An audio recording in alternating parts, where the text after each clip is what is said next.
Welcome to KIYA Therapeutics Doctor's Corner featuring Dr. Jawad.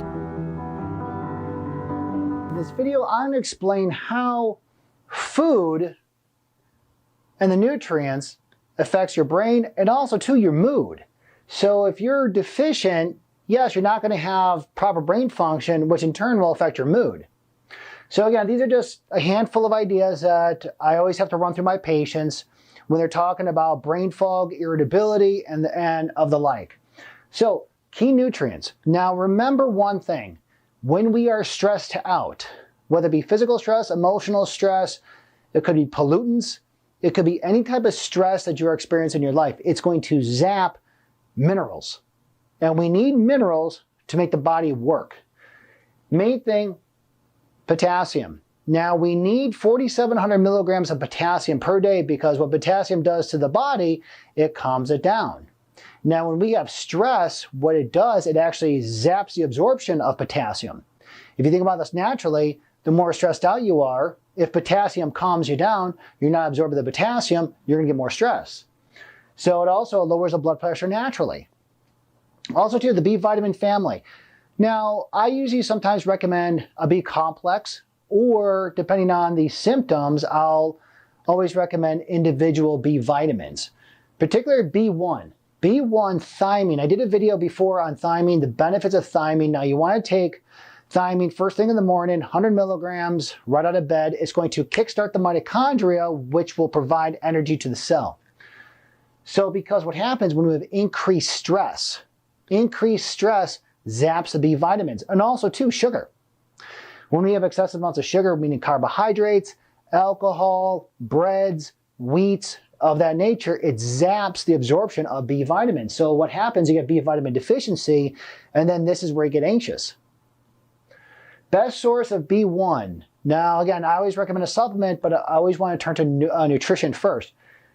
The best source is nutritional yeast. Nutritional yeast, now you want to get it organic, and you want to take 1 teaspoon a day. It's loaded with B1. Also too, omega-3 fish oils. Omega-3, the fish oil family, the fatty acid family is phenomenal to decrease systemic inflammation, but also to help decrease inflammation of the brain. So, which will increase the cognitive function, basically how your brain works. So remember, if you're stressed out, you're decreasing the way how your brain works naturally.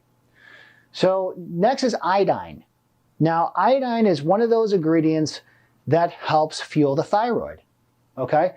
And the main thing is, what I always recommend is sea kelp, okay? Because when you decrease your thyroid function, you're decreasing the cognitive function as well, because they go hand in hand. Next is blood sugar. Blood sugar is always a must. Now, you want your blood sugar around 100, okay? Now, again, it will fluctuate depending on your state. So basically, if you have too much, again, if you're too hyper, what's going to happen? You're going to have brain fog. Or if you have hypoglycemic, now we've all experienced this, too long in between meals, what do? You get anxious, releases cortisol from the adrenal glands, okay? Zaps the B vitamins, so you get to get anxious. So the main recommendation to stabilize blood sugar is protein and dietary fats. Reason being is because when we have sugar, we release insulin. And if you have protein and dietary fats, yes, you will have an insulin release due to the proteins, but not as much as if you're doing sugar. So then you won't have these fluctuations of blood sugar throughout the day. So having a good protein and dietary fats helps stabilize the insulin, which in turn will help stabilize cognitive function. And also too, potassium. Potassium has a remarkable way of stabilizing blood sugar, okay, because you're not getting that insulin release. So the best sources of potassium, if you want to make a kale shake, first thing in the morning or throughout the day, kale shake, or you may want to throw some avocados in there. The average avocado has about 2,000 milligrams of potassium. Remember, we need 4,700 milligrams of potassium per day. So I always recommend like a kale shake, throw some avocados in there. If you want some sweetener in there, throw some natural berries, but not too much. Next is hormones. Hormones is a must to help stabilize your brain and your mood. Now, serotonin. Serotonin, 80% of it's produced in the gut, 20% is produced in the brain. Your immune system starts in the gut. So if you have a bad diet, you're zapping the serotonin, which naturally calms down your body. Cortisol. Cortisol is our stress hormone. So when we get stressed out, it releases cortisol, and too much cortisol decreases your thyroid function. Also, too much cortisol zaps the B vitamins. So when you have too much stress, is where you get anxiety. So again, also cortisol shuts down the frontal lobe. The frontal lobe is right here. This is your rhyme or reason. So too much cortisol release shuts down the frontal lobe. Once it bypasses too much cortisol release, and then you start robbing the epinephrine and norepinephrine, this is where it starts actually zapping more the midbrain.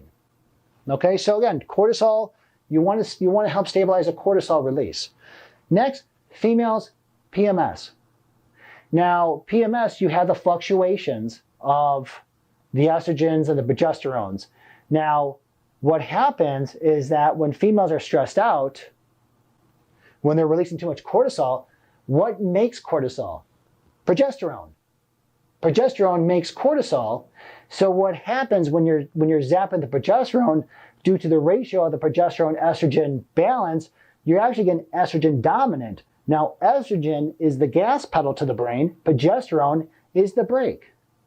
So when females have PMS, this is why a lot of times they experience anxiety, because it's the progesterone steal. Also to thyroid. Thyroid and cortisol work hand in hand. So when you actually have too much cortisol in your system, it shuts on your thyroid. So definitely when you're talking about thyroid, this is where iodine helps, because it will help boost the function of your thyroid, take the stressors out of your life or try to reduce them, and then get your thyroid working so it inadvertently will help lower the cortisol. And sleep. Sleep is very important. Sleep, I always recommend, try to get 7 to 8 hours well-rested sleep per night. No distractions. Because sleep is very important because during the daytime we're in sympathetic, at nighttime we're in the parasympathetic, which is rest, digest, and repair. So the better sleep you get, the better your body's repairing itself, which will in turn increase your serotonin levels. Now remember, serotonin calms the brain. Also too, the question is, are you depressed or are you exhausted? When I talk to my patients and they're talking about depression or exhaustion, the question is always, are you depressed or are you just downright exhausted? Because if you're downright exhausted, you just probably need 7 to 8 hours of sleep, or maybe more. Because again, you want to repair the gut, you want to increase the serotonin levels. Also to anxiety. Anxiety is a must because remember, when you have anxiety, what is rooting the anxiety? Too much cortisol? Is it too little serotonin? Do you have poor gut function? What's causing the anxiety? Because the anxiety is more of a symptom of an underlying cause. So you want to further look into what's causing the anxiety. Now again, a lot of times you have symptoms. Is that the symptoms are, look at the underlying cause. Because the emotional, are you depressed? Do you have anxiety?